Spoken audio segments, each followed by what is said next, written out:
The broadcast is now starting. All attendees are in listen-only mode. Hello, everyone. Welcome, and thank you for joining Corridor Group's webinar on preparing for an expanded world of hospice payers. I'm Kelly Bonifield, Senior Director of Shared Services at Corridor Group, and I will be your moderator today. During the webinar, you'll have the opportunity to participate in a couple poll questions, and you'll have the opportunity to ask questions of our panelists. If you look to the information panel to the right side of your screen, you'll see a section labeled Chat.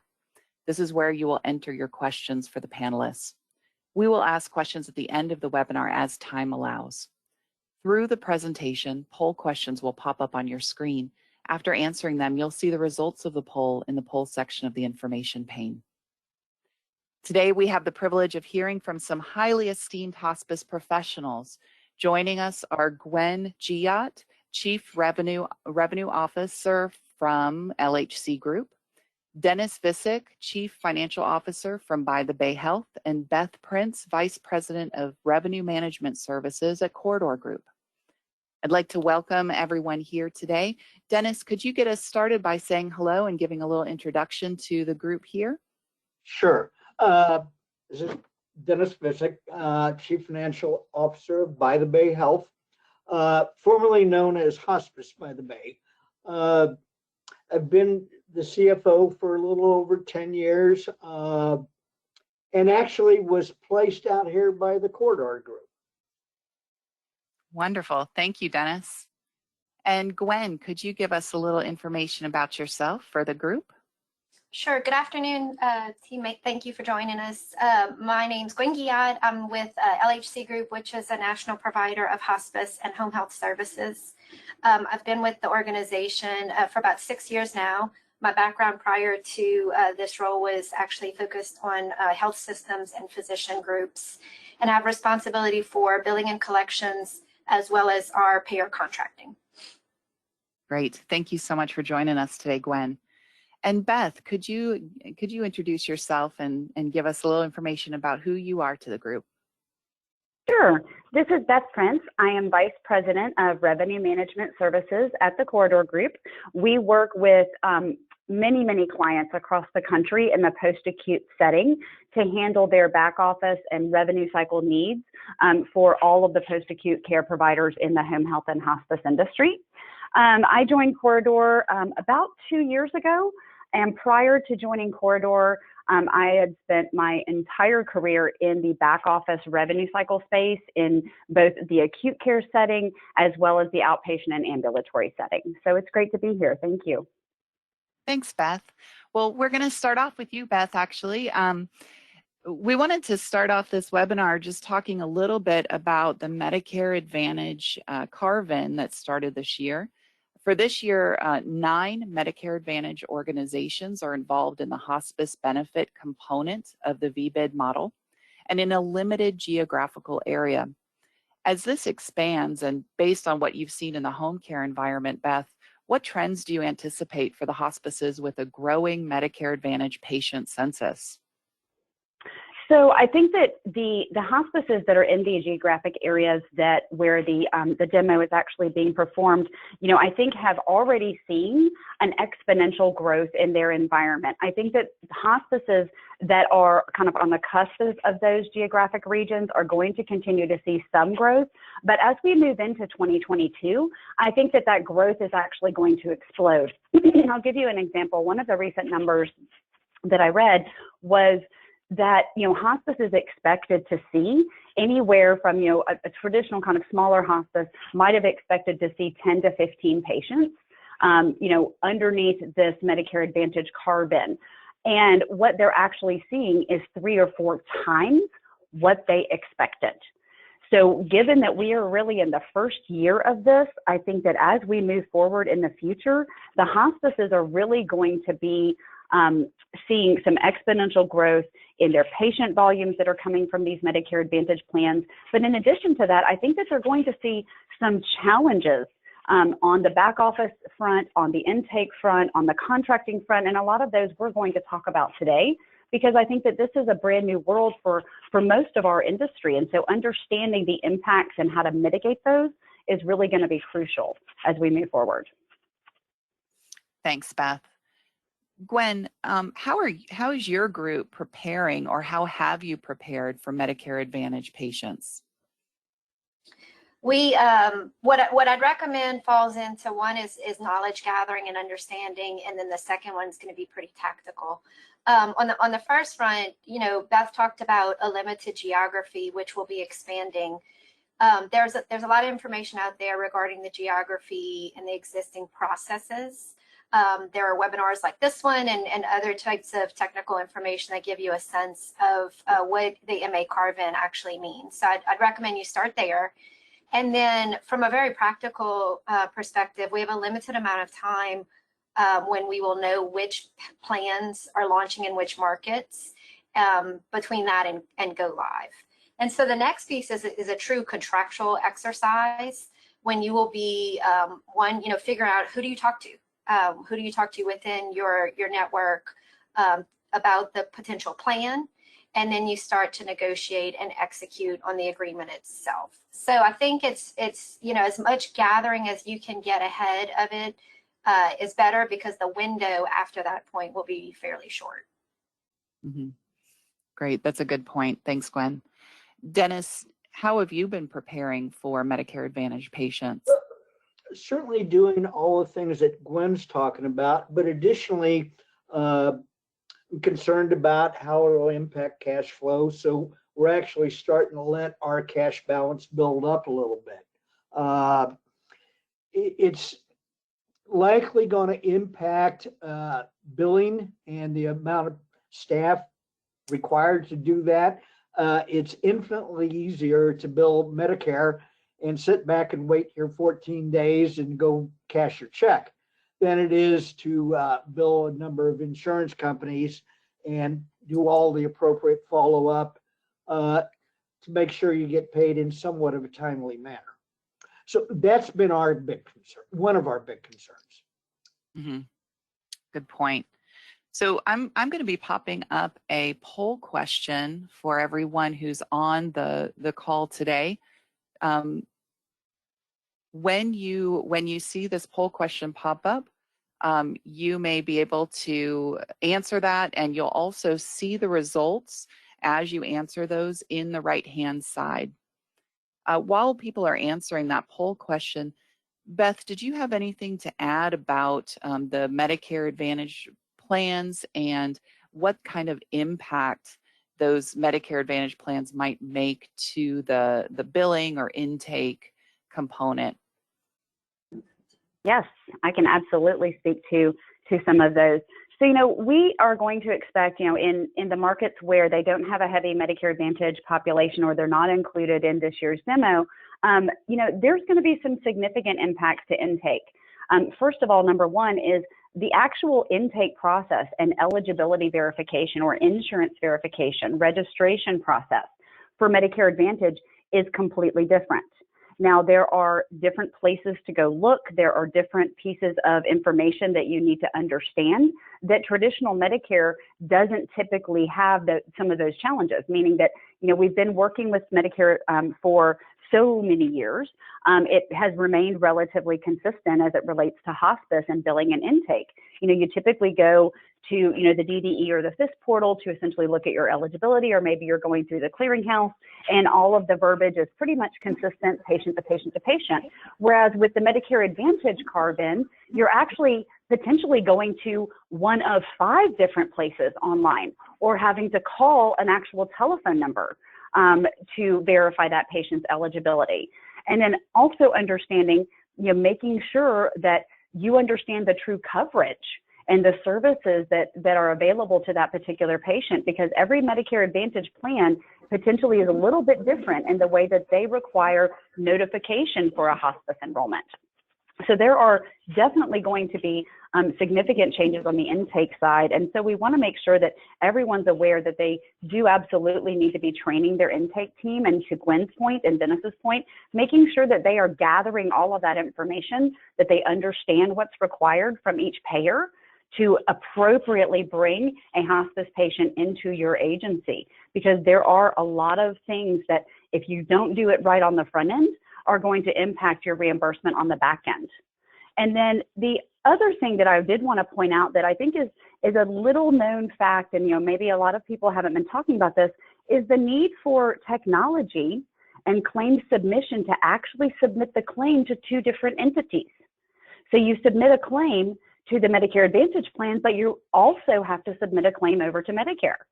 So that's something that I think has been a struggle, or it was a struggle at the beginning of this year, to make sure technology would afford them the ability to actually submit the claim twice and not book the revenue twice. So it's understanding truly what are the billing requirements and claim requirements in this particular type of program that I think we definitely need to make sure everyone is getting a head start on. Great points, Beth. So the poll question that is up right now, if you haven't answered it, it will be closing in another 10, 15 seconds. And so please answer those, and you can see how everyone's been responding. Thank you to those who have responded. So Gwen, one of the questions I hear from hospices is that because the rule says for non-contracted hospices must be paid at traditional Medicare rates, and patients must continue to be offered choice in their hospice provider, why should a hospice go to the trouble of contracting? I think that's a great and very natural question. What my answer is related to the short versus the long game. So certainly in the short term, what CMS has done is made sure that the benefit stays available to both in and out of network providers. Over time, the rules will change, and so we anticipate that the networks will become smaller, and the equity amongst in and out of networks for the providers and for the patients themselves will start to change. So an example of that is we anticipate people from the payers acting as case managers or care coordinators. And certainly, those types of activities would probably help to influence the patient by suggesting an in-network provider. There also could be, Beth talked about AR challenges. What we've experienced in an out-of-network environment is a more challenging time collecting, working through issues, even being logged into portals and various other technology infrastructure from a AR standpoint. So, I think it really, we've got to figure out the best way to address this change in the industry, and being very thoughtful about the decision to contract and secure those patients is an important one. Thanks, Gwen. Dennis, did you have anything to add about why your group would pursue contracts with Medicare Advantage plans? Well, I absolutely agree with Gwen. I think there'll be a honeymoon period where a lot won't change. But once that honeymoon period is over, I really do see things morphing into more of the networks like you have with every other service that's offered by Medicare Advantage plan or an insurance plan, in network, out of network.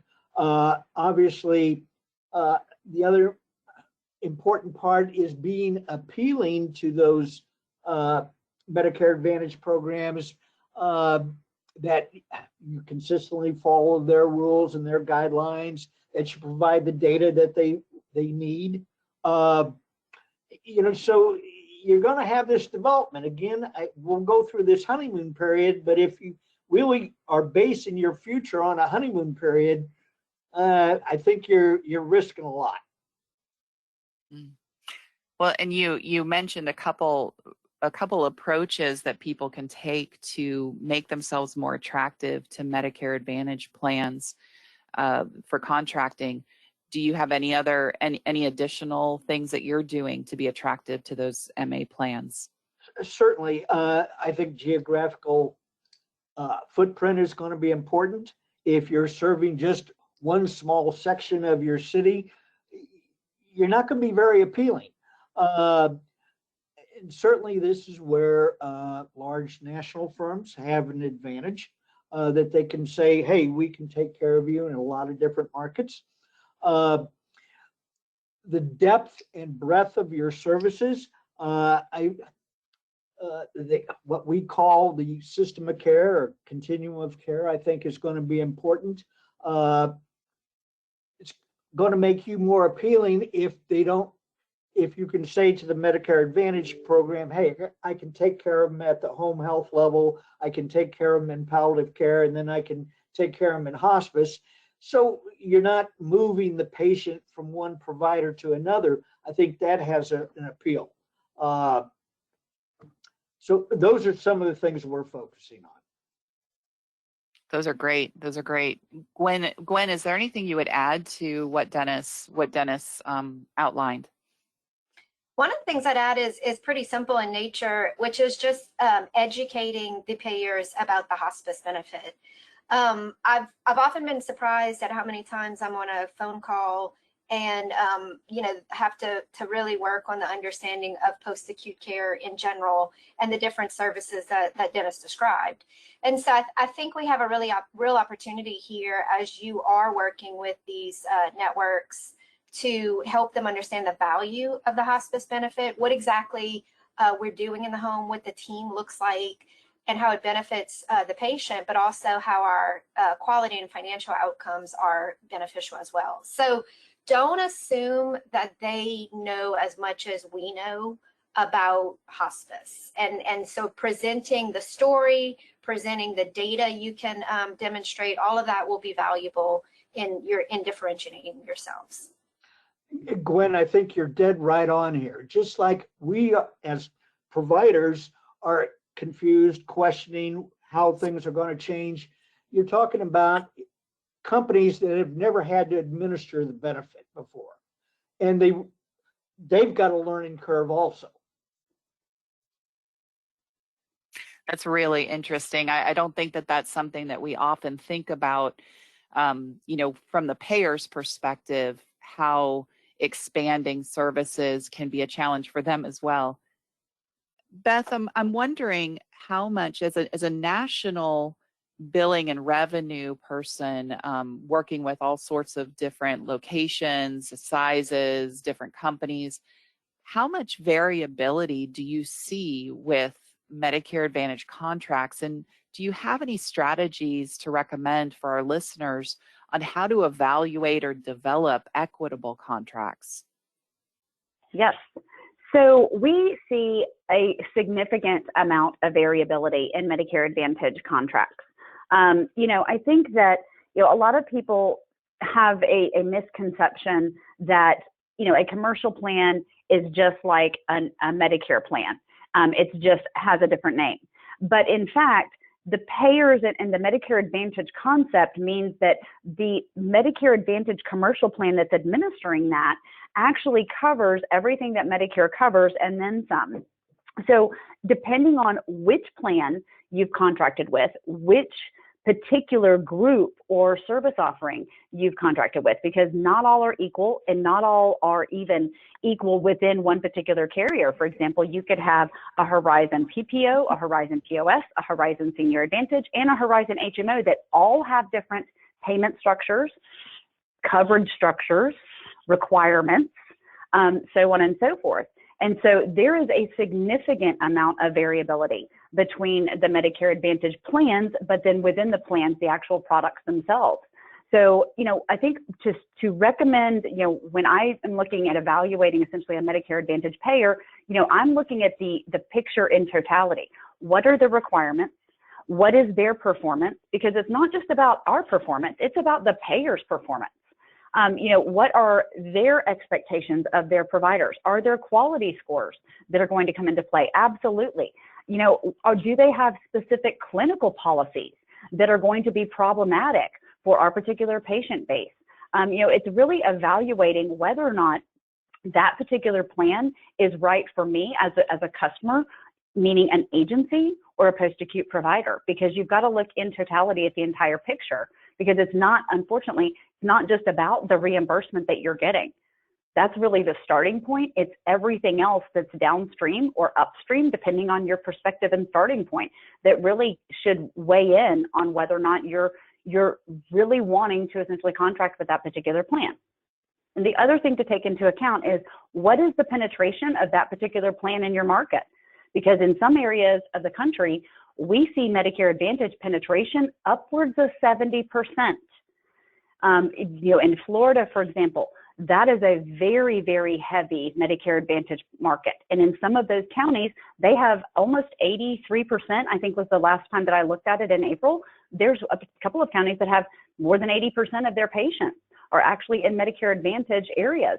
So you also have to look at your overall market strategy for growth to make sure that before you walk away from a plan, you understand what their penetration is in your particular market.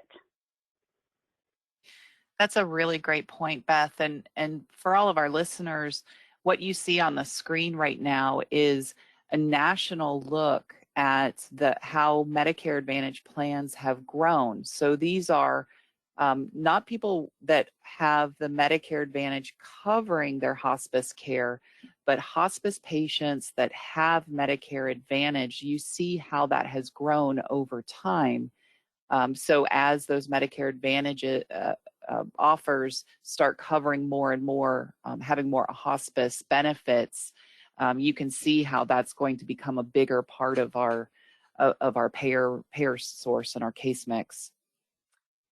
Dennis and Gwen, do you have anything to add to Beth's insights on contracting with Medicare Advantage? I do. I think that what you're seeing on the screen and the growth that Beth mentioned on the Medicare Advantage across the country, our home health counterparts have been somewhat of a case study in contracting. And what I saw happen in the industry is that in the beginning, it was, I guess, a bit of an afterthought, right? The traditional Medicare volume was still certainly material enough.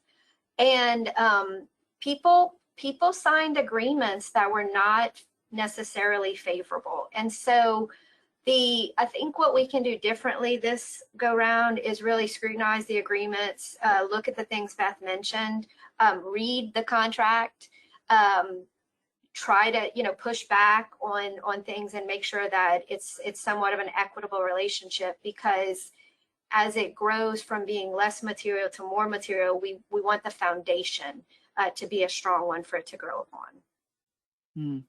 That's a great point. That we're not just thankful to get a seat at the table. We need to really evaluate that seat at the table. So moving into the things we're excited about for Medicare Advantage getting involved with hospice. Dennis, I'd love to hear what you see as the most exciting or positive opportunity that Medicare Advantage carve-in is providing to the hospice industry. Well, I think Medicare Advantage programs offer so much more than what traditional Medicare offers, that it's a great opportunity for patients. I think outcomes will be better. There's going to be some challenges. Probably one of the most positive things is that I'll retire before all this really comes to fore, so I can avoid most of it. But even some of the simplistic things, traditionally in hospice, we've not needed to deal with contracts and insurance companies. Yeah, we'd all have a few commercial payers, but it was a very small part of our census. Now we're talking about it radically changing our census. Who do you even call? Who do you even start with? Can you go to your Rolodex and find a name? For those of you under 40, you can Google what a Rolodex is. But it's where even to start. Mm-hmm. Beth, are there things about Medicare Advantage coming into hospice that you see as exciting or a positive opportunity for the hospice industry?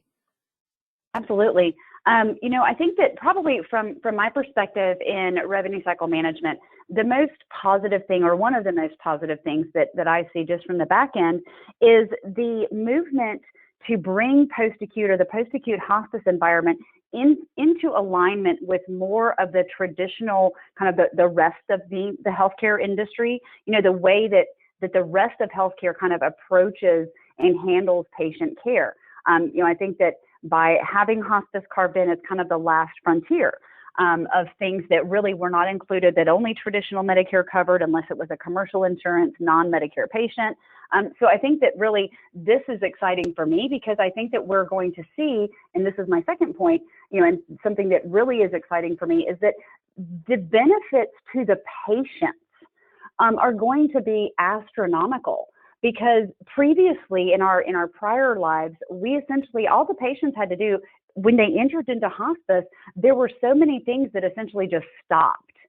And I think it really had somewhat of a shocking, abrupt impact on a patient and a patient experience from that aspect. Whereas with the Medicare Advantage model and that carved in, you know, there's going to be a transition period where it's not just shocking of one day I was on a curative path or a palliative path and now I'm on a terminal path. Now there's going to be a more even skilled transition into that hospice environment. So I do expect there to be longer hospice stays. You know, I do expect there to be, you know, more benefits and more services that these patients are truly taking advantage of, all of which, you know, in my book is really a positive. Because at the end of the day, we care about patients, and that's what we're here for.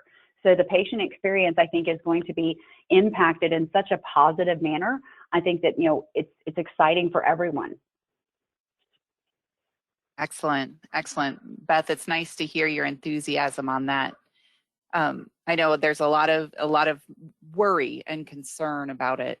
So it's nice to hear that you're excited about it and that there's some benefit to the hospice patients. Gwen, did you have anything to add to that? Is there anything that you are excited about for the Medicare Advantage growth? Well, I'm gonna stay on the same theme that Beth and Dennis launched with the patient, putting the patient first, but maybe in a different light.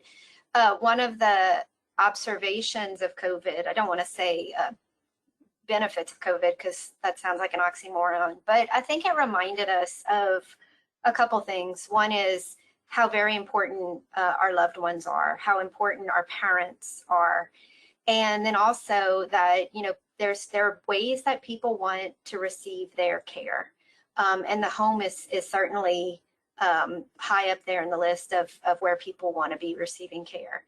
And so having the patients through their insurance plan start to have a voice in those things is positive. And so, you know, my hope is that this starts to increase people's knowledge and understanding of the hospice benefit, and that it actually gets the patients and caregivers closer and more vocal about the care they want and need, which hopefully should drive some positive continued change for us.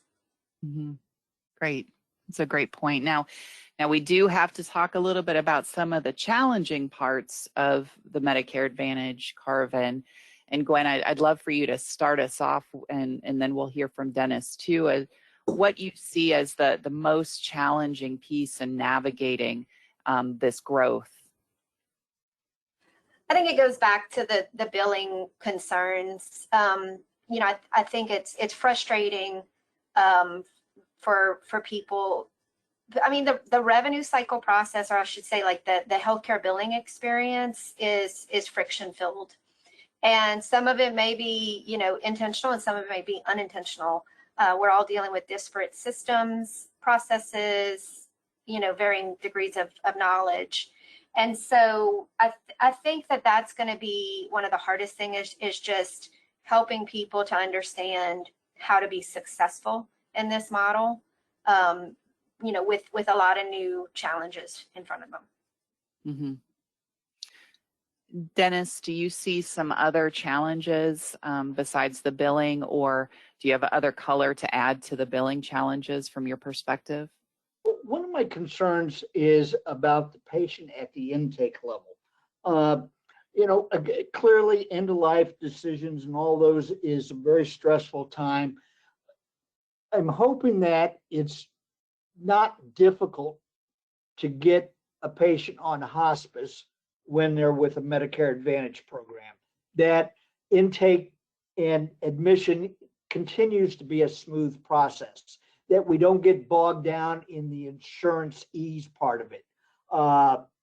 That happens. It happens in all the other segments of healthcare. And that's probably one of my biggest concerns, is that we still have to make entry into the program, hospice program, access to the benefit easy for the patient and their Right. families. Right. It seems almost extra important with hospice when that decision to go to hospice can be a big one for families. Absolutely. Beth, I'm wondering, Gwen talked about the billing challenges. What do you see in the revenue cycle world as the billing challenges for Medicare Advantage plans?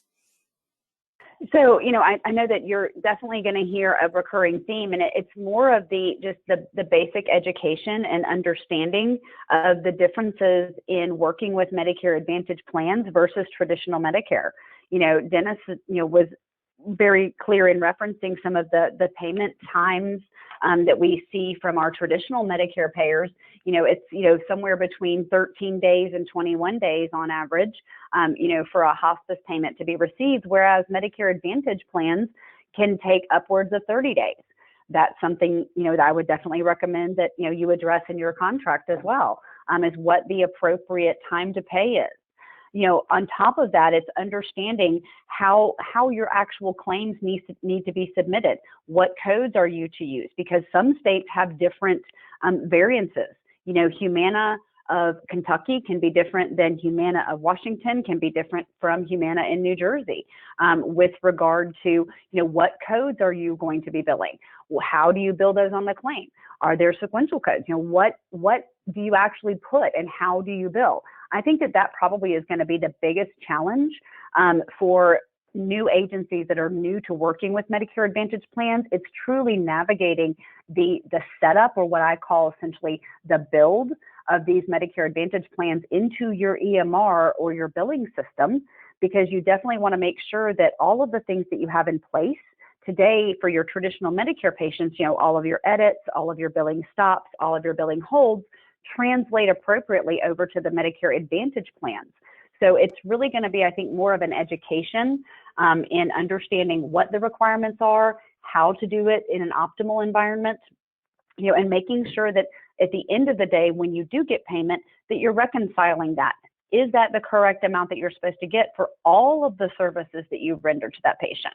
Because you may have also rendered palliative care services to that patient. So making sure that you have a reconciliation process to make sure that you're getting exactly what you should be reimbursed for that.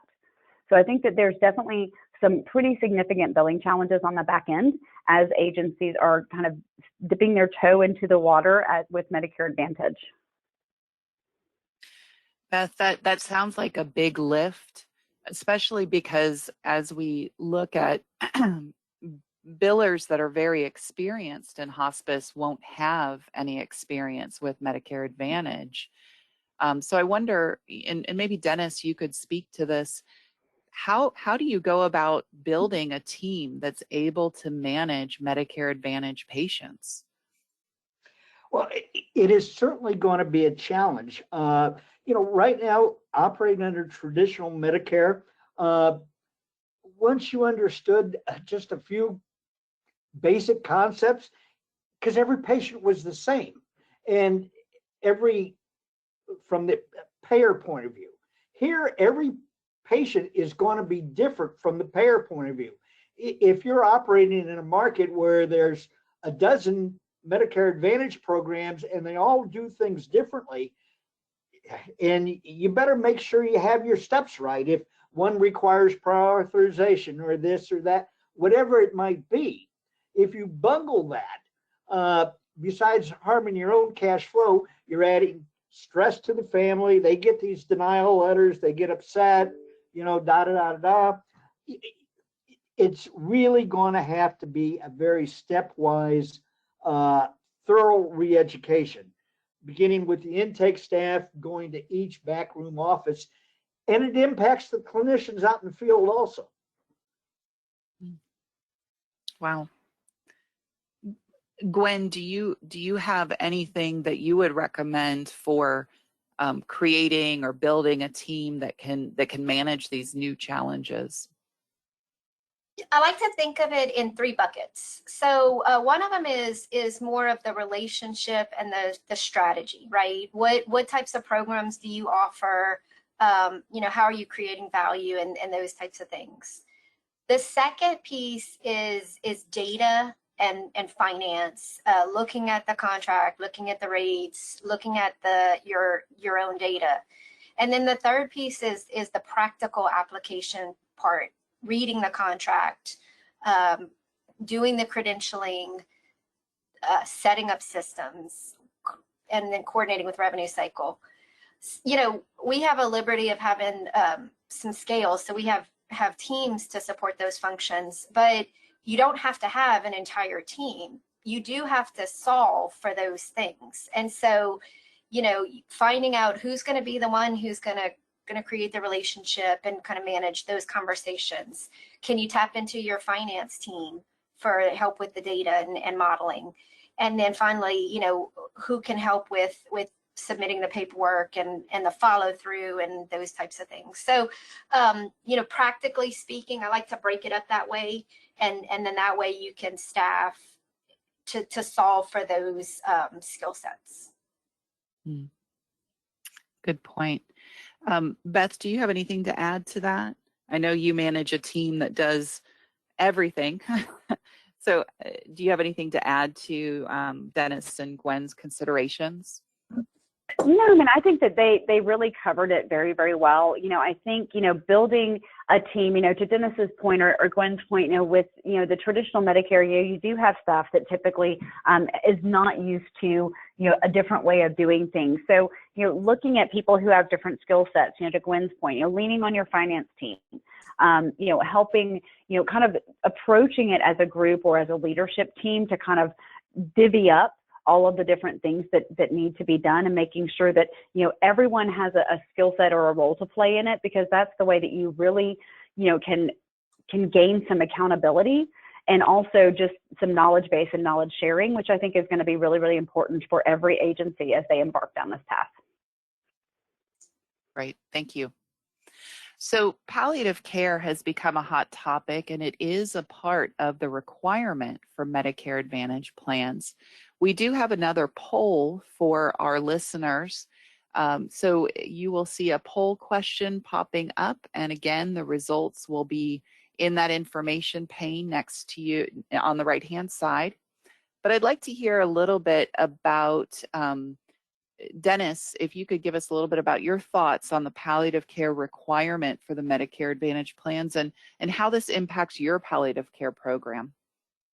Well, I absolutely love the idea that under the VBID program that they emphasized having a robust palliative care program. The unfortunate part is they didn't define what they meant by a robust palliative care program. There's no question in my mind, and I think all the listeners would agree, that the palliative care is an important part. It's an important transition for those patients and families that are not ready for hospice, either because their condition is not ready or they're mentally not ready. So it's an important part. And I do believe those providers that can build that robust palliative care program, whatever that means, are going to be much more attractive to the Medicare Advantage programs, because over time, I believe the Medicare Advantage programs will embrace and understand how important palliative care is to the whole system of care. Mm-hmm. Great, thank you. Thank you. Gwen, I'm wondering, CMS continues to develop innovative payment models. Are there any of these payment models that you're particularly excited about, or any that you currently participate in? We participate in a few different models. The one that I'm the most bullish on, although the current administration has, we're not quite sure where they're headed, is the DCE model, the direct contracting entity, which I call it the kind of the newest form of ACO. The reason I'm excited about it is I feel like it has tried to solve for some of the things that we have seen in the previous versions of ACOs. And so I like the approach about, like one example is really using the network that gets created by that entity.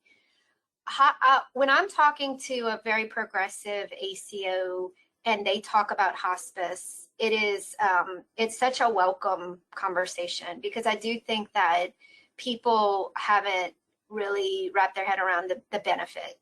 Both, again, I've said it already, but from the patient's perspective as well as the benefit to total cost of care. And so I have seen that some of the entities that have a DCE are more progressive. They're thinking about palliative care. They're thinking about hospice. And so it's a much more mature conversation when you're talking with those team members. Interesting. Dennis, is there any payment model that you're particularly excited about? Not at this time. I'm more in an observation stage.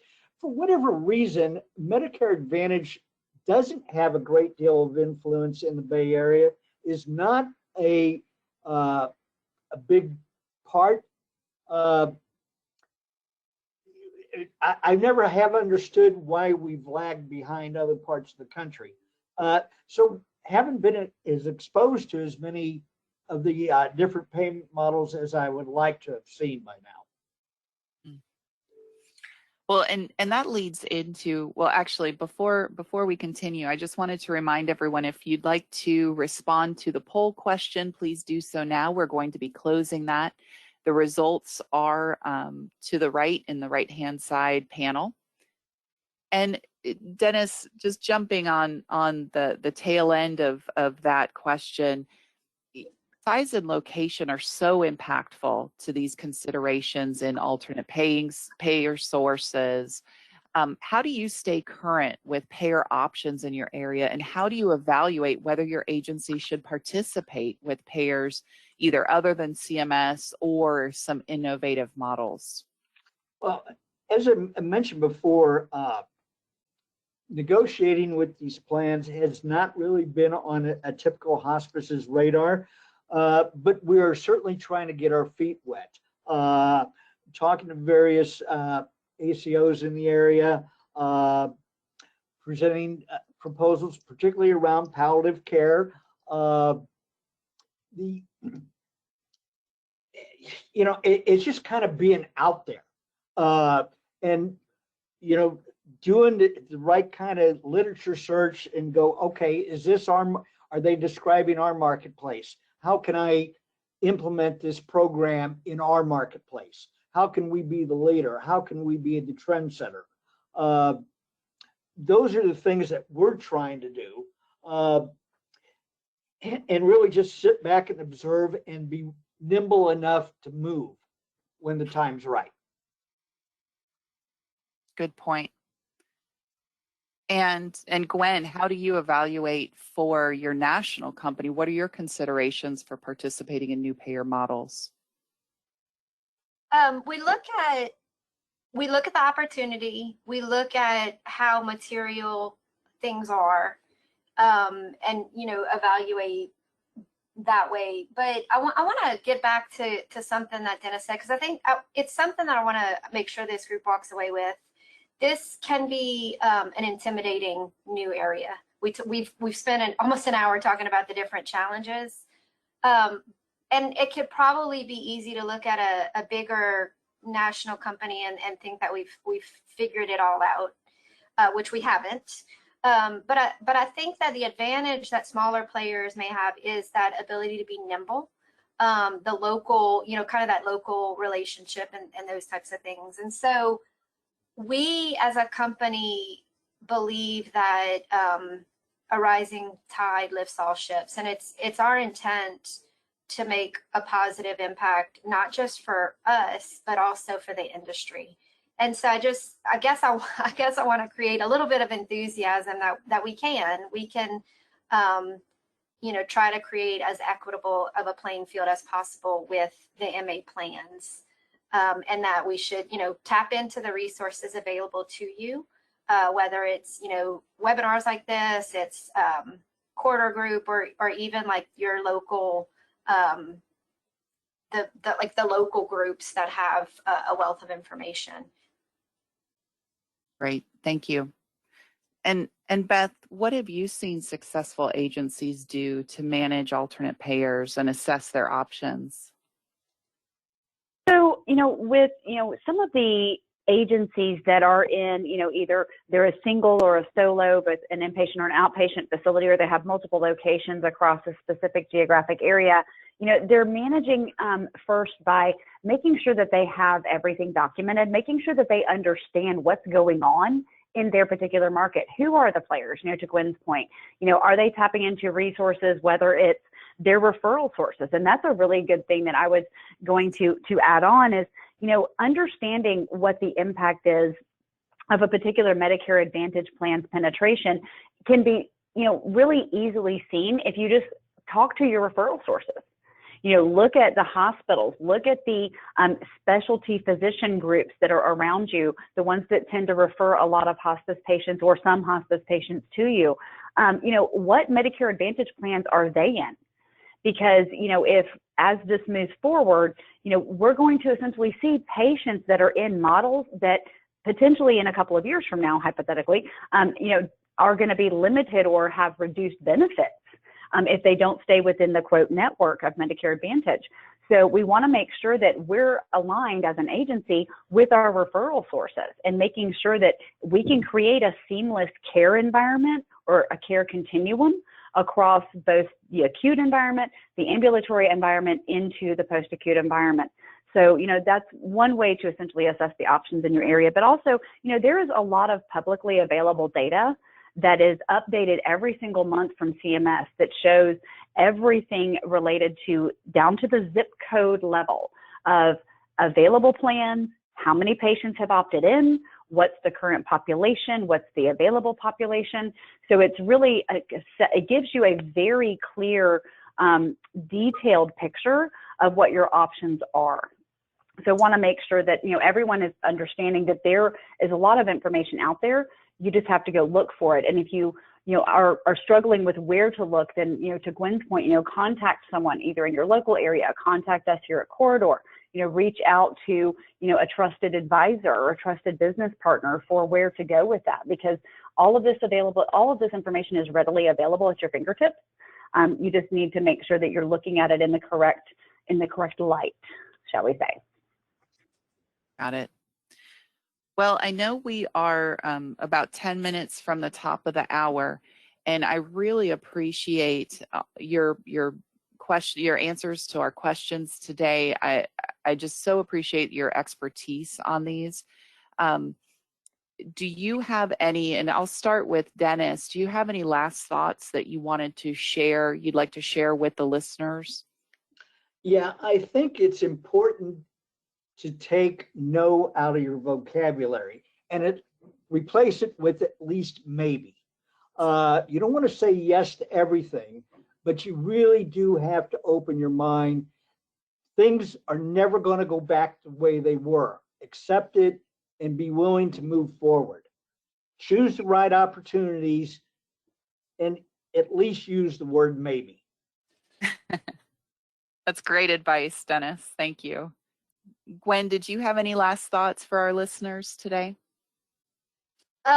Dennis, I think honestly what you said is profound. Sometimes I joke and say, I didn't know I'd be a culture warrior, but you're right. I think, helping people to embrace things that are hard and different in a world for us that's already hard and different, but for opportunity. And again, it's about the patient. This is about us getting the benefits we provide to as many patients as we possibly can. And so saying maybe so that we can get to that point is a really good approach. I agree with that. Thank you. And Beth, how about you? Did you have any last thoughts? I will third the maybe thing because I think that that is fantastic as well. You know, I think just staying open-minded and understanding that this is not, you know, necessarily a bad thing. You know, it's, you know, to Gwen's point, change is hard. Sometimes change is painful, but it's also growing. It's just great because, you know, it causes us to essentially stretch, which ultimately results in, you know, 9 times out of 10, very positive outcomes in one aspect or another. So, you know, I think that we just need to look at it as a positive because whether or not we want it to happen or not, it is happening. And so we've just got to put our minds in the right space and get on the train because the train is leaving and we definitely want to be on it. Profound words from all of you. Thank you so much. And thank you for joining our webinar today. Thank you to Dennis, Gwen, and Beth for providing such great information.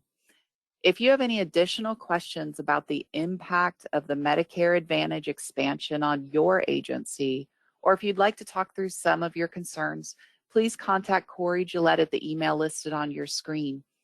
Here at Corridor, we are assisting our partners with navigating these challenges, and we have ready-made solutions for many of the issues that hospice agencies face. We've assisted our partners with palliative care expansion, contract assessment, billing challenges, and cash retrieval. We've worked with agencies looking to improve quality metrics to be more appealing to payers and have a whole range of outsourced packages to take the back office burden off you and your staff so you can keep doing what you do best, taking care of patients. Again, thank you for joining us today and have a great afternoon.